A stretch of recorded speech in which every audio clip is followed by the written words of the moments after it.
नमस्कार, news nation पर Okinawa presents champions की जंग देख रहे हैं आप। मैं हूं आपके साथ चिराग सुखीजा। मेरे साथ मौजूद है मोनू चहल और रोमिता तिवारी। और सूर्य कुमार यादव ने ठाना है कि मुंबई इंडियंस को प्लेऑफ्स में ले जाना है। एक लंबी छलांग मुंबई इंडियंस ने लगा ली है, टॉप 4 में एंट्री पा ली है। तीसरे नंबर पर अब मुंबई इंडियंस आ गई है। रॉयल चैलेंजर्स बेंगलोर को 6 विकेट से करारी शिकस्त देने के बाद मुंबई इंडियंस अब दावा ठोक रही है कि हम प्लेऑफ्स में जाने वाले हैं। और 21 गेंदें शेष रहते, 21 गेंदें नोट कर लीजिए। 200 रनों का लक्ष्य मुंबई इंडियंस ने हासिल कर लिया। क्रेडिट गोज टू सूर्य कुमार यादव, ईशान किशन, निहाल वडेरा, एक मैच विनर। बिल्कुल। और देखिए, हम लोग जब इनिंग खत्म हुई थी रोमिता आरसीबी की, हम लोग तो कहते 20 रन शॉट है, ये तो 40 रन शॉट है। तो 50 रन शॉट है, 21 में 50 बन जाते हैं। जहां तक मुझे याद है, जब फाफ डु प्लेसिस आउट हुए थे, वो 14.1 ओवर्स हो चुके थे जब वो आउट हुए, तो 146 था स्कोर जी। उसके बाद जो लास्ट के 6 ओवर हैं, यानी कि 53 बॉल्स में आपने कितने बनाए हैं? सिर्फ 49। क्या ये जस्टिफाई करता है आपका जो मिडिल ऑर्डर है? आखिरी के 2 ओवर में 14 रन। तो कैसे? तो मतलब ये चौकर्स एक बार फिर से नजर आई है आरसीबी की टीम। जिस तरीके से हम कह रहे थे कि फाफ और मैक्सवेल, वो एक मुकाबला जब था, जब जिताते रह गए थे चेन्नई सुपर किंग्स के खिलाफ, फाफ और मैक्सवेल के आउट होते ही पारी लड़खड़ा जाती है। और आज के दिन भी ऐसा ही कुछ देखने को मिला। ये स्कोर 230-240 के आसपास का होना चाहिए था। मुंबई ने ये बल्लेबाजी करके दिखाई है। एकमात्र परेशानी जो मुंबई इंडियंस की अभी भी बनी हुई है, रोहित शर्मा। रोमिता जी, क्या कहेंगे इनके बारे में? मुझे लगता है लगातार 4 मैचेस हो चुके हैं कि 2, 3, 7 इससे आगे नहीं बढ़ पा रहे हैं रोहित शर्मा। और ये बेहद चिंता करने वाली बात है कि अगर कैप्टन की फॉर्म लगातार इस तरह से, आपके लिए एक दिन खराब हो सकता है, एक मैच जो है वो एक हफ्ता खराब हो सकता है, लेकिन एक महीना ही खराब चला गया। हर मैच जो है उसमें लगभग कुछ इसी तरह का प्रदर्शन रोहित शर्मा का देखने के लिए मिल रहा है। इसलिए सोचने की जरूरत है, क्योंकि कैप्टन भी है, आगे और भी मैचेस खेलने, इंडिया के लिए भी खेलना है। अगर इसी तरह से उनकी फॉर्म बरकरार रहती है तो ये इंडिया के लिए भी मुश्किल वाली बात है। लेकिन ईशान किशन की तारीफ करनी होगी। ईशान किशन लगातार कंसिस्टेंसी के साथ परफॉर्म करते हुए नजर आ रहे हैं। आज भी 21 बॉलों का सामना किया और 42 रन उनके बल्ले से निकल कर आए। लेकिन आज मैच के लिए मेरे मन में तो एक ही लाइन है, हालांकि पंच लाइन आप मार चुके हैं, लेकिन फिर भी मैं ये जरूर कहूंगी कि आज वानखेड़े में सूर्या तूफान आया है। बिल्कुल, वानखेड़े में सूर्या तूफान आया है, सुनामी आई है। आप जितने वर्ड्स यूज कर लीजिए सूर्य कुमार यादव के लिए, वो शायद कम पड़ेंगे सूर्य कुमार यादव के लिए। क्योंकि यार, अब जब लय में सूर्य आते हैं ना, तो फिर टारगेट 200 का है, 220, 240, कोई फर्क ही नहीं पड़ता। जब ये बल्लेबाज मारता है तो ऐसा मारता है कि बाकी गेंदबाजों को समझ में ही नहीं आता। और खास तौर पर हर्षल पटेल को तो बिल्कुल ही नहीं समझ में नहीं आता कि यार लाइन और लेंथ पे डालूं, फुल टॉस डालूं, नो बॉल डालूं, क्या डालूं।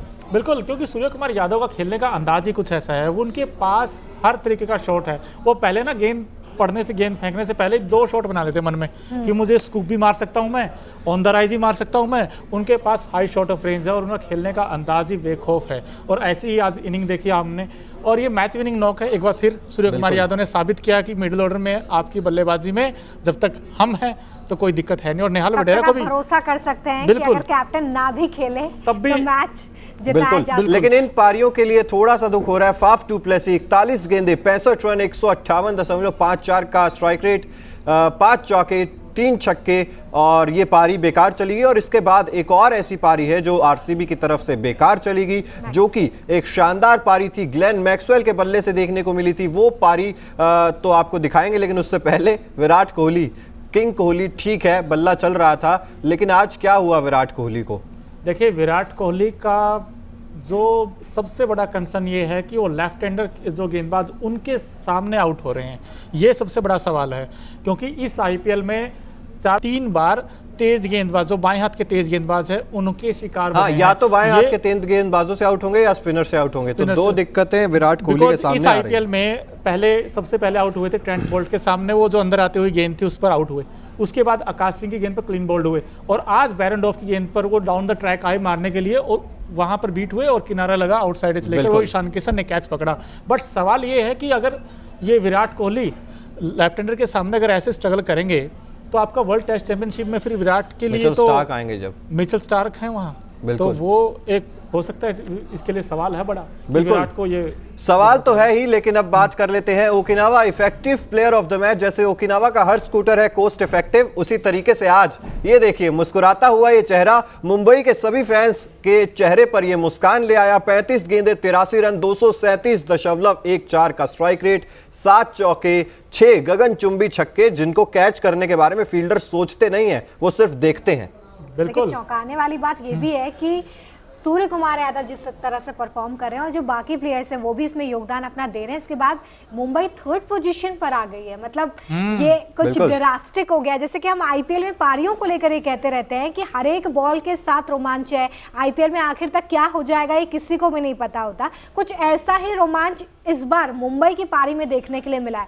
कहाँ लगातार मैचेस हार रहे थे, हम यहाँ खुद डिस्कशन कर रहे थे कि मुंबई के प्लेयर्स को हो क्या गया है, लेकिन अब जिस तरह का मैच मुंबई की तरफ से खेला जा रहा है वो काबिले तारीफ है कि आप ये समझते हैं कि प्लेऑफ के करीब आने के बाद आपको किस तरह की क्रिकेट खेलनी है। बिल्कुल, और ऑल क्रेडिट गोज टू देखिए यंग प्लेयर्स जो आए हैं, चाहे वो तिलक वर्मा हो, चाहे नेहाल वडेरा हो, और सूर्य कुमार यादव तो जब से लय में आए हैं मुंबई का काया पलट हो ही चुका है। और मुंबई का सीजन भी कुछ इसी तरीके का जाता है, शुरुआत में मैचेस हारते हैं, उसके बाद एकदम से इस तरीके से आते हैं कि और कोई है नहीं अब हमारे सामने। बिल्कुल। और चिराग और रोमिता, हम लोग हर दिन ये बात करते हैं कि जिस दिन मुंबई के जो यंग टैलेंट है वो परफॉर्म करेगा, ये टीम हारने वाली नहीं है। और आज भी ऐसा ही देखा, नेहाल वडेरा ने आज रन बनाए हैं, ऊपर से ईशान किशन ने वो स्टार्ट दिया, वो अटैकिंग क्रिकेट खेला, तो 42 बनाए सिर्फ 20 बॉल्स में। उन्होंने फ्लाइंग स्टार्ट दे दिया था शुरू में। हालांकि रोहित का हम सब जानते हैं कि उनका फॉर्म चिंताजनक है ही, लेकिन उसके बाद नेहाल वडेरा ने भी, ये भी एक अच्छी फाइंड है मुंबई के लिए, क्योंकि इस बैट्समैन की भी 5 अच्छे खासे रन बनाने की क्षमता है और उन्होंने आज अपनी एबिलिटी दिखाई है कि वो मिडिल ऑर्डर में अच्छी खासी बैटिंग कर सकते हैं।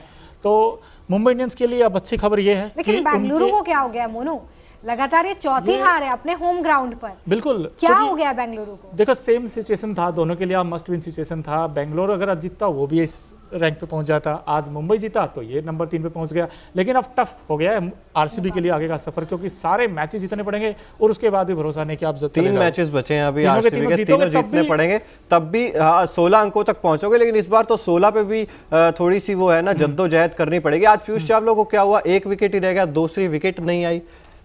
ये 2 का जो आंकड़ा था पीयूष चावला का वो टूट गया आज लग रहा है। बिल्कुल, हर मैच में उन्होंने विकेट निकाले आज, लेकिन कैसे निकालेंगे क्योंकि सामने ग्लेन मैक्सवेल जिस फॉर्म में थे आज, आउटस्टैंडिंग बैटिंग की आज, मतलब कि बिल्कुल उन्होंने जो गियर शिफ्ट किए हैं ना आते ही विद द स्पिन, बहुत अच्छे शॉट मारे उन्होंने, क्योंकि ये मैदान ही ऐसा था, क्योंकि ठीक था, इसके ऊपर बाउंस अच्छा था, विकेट ट्रू बैटिंग के सरफेस विकेट था। इन्होंने बहुत अच्छी बैटिंग की और साथ दिया किसने, फाफ डुप्लेसिस ने।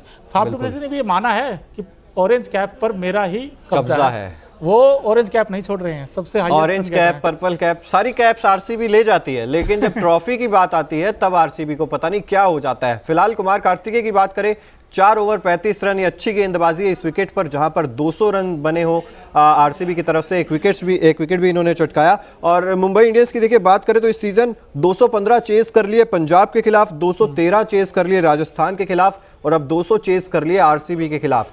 यानी कि जो चेज मशीन है आप मुंबई इंडियंस को कह सकते हैं अब। बिल्कुल, देखिए ये बात अच्छी भी है, अगर यहाँ पर चेस किए जा रहे हैं मैच तो ये मुंबई के लिए एक प्लस पॉइंट भी साबित हो सकता है कि आप कम से कम चेस में अपनी पकड़ को मजबूत बनाए हुए, जैसे हम गुजरात के लिए बात करते हैं कि मैचेस को अच्छे तरीके से गुजरात चेस करती है, तो कुछ इसी तरह से अब मुंबई भी इस पर महारत हासिल करती हुई दिखाई दे रही है। और मुझे लगता है कि विनिंग फैक्टर भी बनता जा रहा है मुंबई के लिए बिल्कुल, कि आप मैचेस को चेस करके और बड़े टारगेट चेस कर रहे हैं आप। और उसमें सबसे बड़ी बॉल में शायद आज 200 चेज हुए हैं। बिल्कुल, 21 गेंदें बची थी 99 बॉल्स में, आपने बिल्कुल ठीक कहा, 200 रन का टारगेट चेस किया है यहाँ पर मुंबई इंडियंस। बड़ी बात है, मतलब अगर आप 99 बॉल में 200 रनों का टारगेट चेस कर रहे हो तो ये बताता है कि आप आईपीएल के फॉर्मेट को खेलना जानते हो, आपको पता है कि अगर इतने छोटे फॉर्मेट का मैच है तो आपको किस तरह से क्रिकेट खेलना है, किस तरह से बैटिंग करना है, कहां पर शॉट्स आपको लगाने हैं। बिल्कुल, और सूर्य कुमार यादव जिस तरीके से मैं बात कर रहा हूं, पिछली 6 इनिंग्स में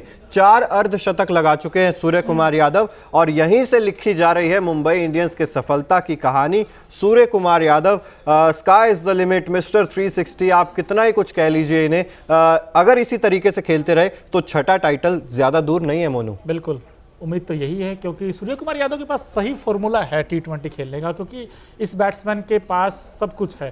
क्योंकि फुटवर्क अगर आप देखोगे वो इतना कमाल का है।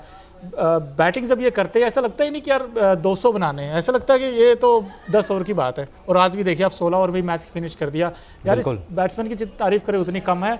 लेकिन जो साध्य नेहाल वडेरा, मैं बार बार कह रहा हूँ क्योंकि इस बैट्समैन के अंदर बहुत टैलेंट है यार। इसका अगर आप अच्छे से यूज़ करोगे, थोड़ा सा अगर आप ऊपर खिलाओगे तो ये रन बना कर देगा आपको। और अगर इस टीम के पास सबसे अच्छी बात यह कि आज जेसन बेरेंडोफ को मौका दिया और उन्होंने 3 विकेट निकाले आज, वो भी एक्सपेक्टर साबित हुए इस टीम के लिए। बिल्कुल तो अच्छा लगता है जब इस तरीके से परफॉर्म करती है। देखिए 1-2 प्लेयर्स के परफॉर्म करने से आप मैचेस जीत सकते हो रोमिता। टूर्नामेंट जीतने के लिए आपको हर खिलाड़ी को इंडिविजुअल परफॉर्म करना पड़ेगा, और आज मुंबई के लिए ऐसा ही कुछ हर खिलाड़ी ने किया। रोहित शर्मा शायद ये बात समझ नहीं पा रहे हैं चिराग और रोहित का उन्हें परफॉर्म करना हो, उन्हें परफॉर्म करना पड़ेगा, क्योंकि इंडिया के लिए भी जरूरी है। सूर्य कुमार यादव के बारे में बात कर रहे हैं, उनके परफॉर्मेंस के बारे में बात कर रहे हैं, तो कहीं ना कहीं हमारे दिमाग में वो माइंडसेट है कि जब इंडिया के लिए खेलेंगे तो इतना ही अच्छा खेलेंगे। और अगर वो इतना अच्छा खेलेंगे मिडिल ऑर्डर में आके, तो इंडियन टीम का मिडिल ऑर्डर और ज्यादा मजबूत होगा, वहां पे फिर डरने की जरूरत नहीं होगी। लेकिन अगर आप रोहित शर्मा के फॉर्म को देखते हो तो आपको चिंता होती है, क्योंकि उन्हें पहले उतरना है, टीम की कप्तानी करनी है। उस रेस में रोहित शर्मा मुझे तो पिछड़ते नजर आ रहे हैं। अच्छा, मैं एक सवाल है चिराग जी आपसे कि हो सकता है रोहित शर्मा 1-2 मैचेस में रेस्ट लेकर फिर वापस आए ताकि फ्रेश माइंडसेट के आए? देखिए हाँ, रेस्ट ले सकते हैं ऐसी स्थिति में, लेकिन कप्तान है, क्योंकि मुझे लग रहा है कि आप चिंता जो विषय है वो मुझे लग रहा है बल्लेबाजी है। आप फील्डिंग में तो रहिए, लेकिन बल्लेबाज के रूप में आप एक इम्पैक्ट कर सकते हैं अपने आप को। जिस तरह से हमने फाफ को भी देखा था कुछ मैचेस में, वो इम्पैक्ट होकर बाहर गए थे। हाँ, लेकिन हो सकता है रेस्ट लेने की ज़रूरत हो या आप सोच विचार करने की ज़रूरत हो, क्योंकि मुंबई की विकेट पे आपका होम ग्राउंड है और ये एक अच्छी विकेट थी बल्लेबाजी के लिए। और अगर अब भी रोहित शर्मा नहीं चल पा रहे, स्ट्रगल करते हुए नजर आ रहे थे, एक चौका जरूर लगा दिया था शुरुआत में ही, लेकिन उसके बाद वो जो हर गेंद थी ना, ऐसा लग रहा था कि हर गेंद रोहित शर्मा को आउट करती हुई जाएगी। ईशान किशन, जिन्हें आज ही शायद अनाउंस किया है रिप्लेसमेंट केएल राहुल का WTC फाइनल के लिए, और आज ही इन्होंने ऐसी पारी खेल दी जिससे थोड़ा सा डर जो है वो कम हो गया होगा टीम इंडिया का। ईशान किशन अगर वहां पर, हालांकि प्लेइंग 11 में जगह नहीं मिलेगी WTC फाइनल में, लेकिन आपके पास बैकअप ऑप्शंस भी अच्छे हैं। फिलहाल Okinawa colourful movement of the match पर नजर डाल लेते हैं, क्योंकि ओकिनावा का हर स्कूटर आपको भीड़ में भी कलरफुल दिखाता है। उसी तरीके से आज के ये कुछ कलरफुल मूवमेंट्स है। हसरंगा एक ही ओवर में 2 विकेट, ईशान किशन, रोहित शर्मा, कितना बड़ा वो मूवमेंट था वनिंदु हसरंगा के लिए भी। ईशान किशन की ये पारी और उसके अलावा आप देखेंगे हसरंगा का ये विकेट तो है ही, और इसके अलावा भी अगर आप देखेंगे तो ग्लेन मैक्सवेल, ये वो पारी, ये कुछ कलरफुल मोमेंट्स आज के मैच के ओकिनावा की तरफ से आप देख रहे हैं। और जैसे कि आप ओकिनावा का हर स्कूटर आपको भीड़ में कलरफुल दिखाता है, उसी तरीके से आज ये कुछ कलरफुल पारियां, कुछ कलरफुल विकेट्स आपको देखने को मिले। क्या कहेंगे रोमिता इनके बारे में? देखिए, जब कलरफुल मूवमेंट में देखती हूँ तो मुझे हमेशा हारने वाली टीम के लिए थोड़ा सा बुरा लगता है, तो तभी हम हारने वाली टीम के ज्यादा दिखाते हैं ताकि कुछ ना कुछ उनको भी मिले। लेकिन देखिए ये मूवमेंट्स होता है क्योंकि टीमें हर तरफ से मेहनत करती है, कोई भी हारना नहीं चाहता है। तो ऐसे में जब मेहनत की जाती है तो ये मूवमेंट्स मैदान पर निकलकर सामने आते हैं, जो कि आज हमारे Okinawa colourful movements of the match बने हैं। और अब देखो बेंगलोर को यहाँ पर ये जो 3 मूवमेंट्स है ना, ये तीनों ही देखिए हार्ट ब्रेकिंग है थोड़े से। ईशान किशन टीम तो जीत गई लेकिन अपनी 50 मिस कर गए। हसरंगा और ग्लेन मैक्सवेल अच्छे परफॉर्मेंस के बावजूद मैच हार गए। तो ये कुछ प्लेयर्स हैं जो कि जिंदा रखते हैं यार क्रिकेट को, अपनी टीम्स को, अपनी फ्रेंचाइजी को बहुत ज़्यादा योगदान देते हैं। हालांकि जीत नहीं पाई आज आरसीबी, और अब तो मुश्किल में भी आ गई है आरसीबी, तो सोच विचार विमर्श करने की ज़रूरत है। आज विजय कुमार विशाख को मौका दिया गया था, करण शर्मा की जगह वो आए थे। नो बॉल पे छक्का खाया, आखिरी ओवर की मैं बात कर रहा हूँ। हालांकि मैच तब तक दूर जा चुका था, लेकिन कंसिस्टेंसी साफ झलक रही है। हर्षल पटेल नो बॉल डालकर गए, उसके बाद हमने देखा विजय कुमार विशाख नो बॉल डालकर गए। तो आप अपने ऊपर नियंत्रण ही जब तक नहीं रख पाएंगे तब तक आप मैचेस कैसे जीत पाएंगे? बिल्कुल। और आरसीबी अगर आज का मैच भी अगर आप देखोगे हारी है तो सिर्फ 2 बड़े रीजन है। एक तो जी आपकी वीक लिंक्स, आपकी बॉलिंग। मैंने कल भी ये बात कही थी कि आप जब तक पावर प्ले में विकेट नहीं लोगे तब तक आपकी टीम स्ट्रगल करेगी। और आज भी रोहित का विकेट जरूर मिला, लेकिन उसके बाद फिर ईशान किशन ने जो पारी खेली है वहाँ अगर आपको विकेट मिल जाता पावर प्ले में एक और, तो हो सकता है प्रेशर क्रिएट कर सकते थे। और नंबर 2 चीज़ आपकी जो मिडिल ऑर्डर है, मैं बार बार कह रहा हूँ ये this team is always depending on KGF। ये टीम सिर्फ KGF के ऊपर डिपेंडेंट है। अगर वो रन बनाएंगे तो ये टीम अच्छा करेगी, नहीं तो फिर वही समस्या आ जाती है। आज भी आपके दिनेश कार्तिक और केदार जाधव। 10 गेंदों पे 12 रन केदार जाधव के और 15 गेंदों पे 30 रन समथिंग कुछ दिनेश कार्तिक के हैं। 18 पे 30। 18 पे 30 तो बनाने पड़ेंगे रन आपको अगर इस टूर्नामेंट में बने रहना। हालांकि अब तो टफ हो गया इस टीम के लिए आगे जाना, लेकिन ये 2 बड़ी रीज़न है आरसीबी के आज हार के। और वहीं दूसरी तरफ मुंबई इंडियंस के लिए आप देखोगे तो पॉजिटिव आज तो एक रोहित को छोड़कर ईशान किशन ने बैटिंग करी आज जिस तरीके से, वो एक सबसे बड़ा प्लस पॉइंट है कि ओपनिंग में आते हैं और उसके बाद रन बनाते हैं। नंबर 2 नेहाल वडेरा, मेरा सबसे फेवरेट प्लेयर है ये। और सूर्य कुमार यादव का आपने पता ही जिस तरीके अच्छा, आपका नेहाल वडेरा फेवरेट हो गए अब? बिल्कुल, मेरे यंग आपकी टैलेंट है। टीम फेवरेट है दिल्ली कैपिटल्स या पंजाब किंग्स और प्लेयर्स आप एज अ प्लेयर बिकॉज जब यंग प्लेयर कोई रन बनाता है तो अच्छा लगता है, हर किसी को अच्छा लगता है कि तो पिछले मैच में महिपाल लोमरोर ने भी रन बनाए थे, आप कह रहे हैं सिर्फ केजीएफ ही बनाता है? बिल्कुल, लेकिन वो आज नहीं कर पाए वो जो पिछले मैच में किया था। और सबसे बड़ा जो हम कहते थे कि सबसे बड़ा ड्रॉबैक जो है ना वो मुझे नहीं लगता कि बल्लेबाजी में है अभी भी। यार 200 रन एक मानसिक प्रेशर तो क्रिएट कर ही देता है ना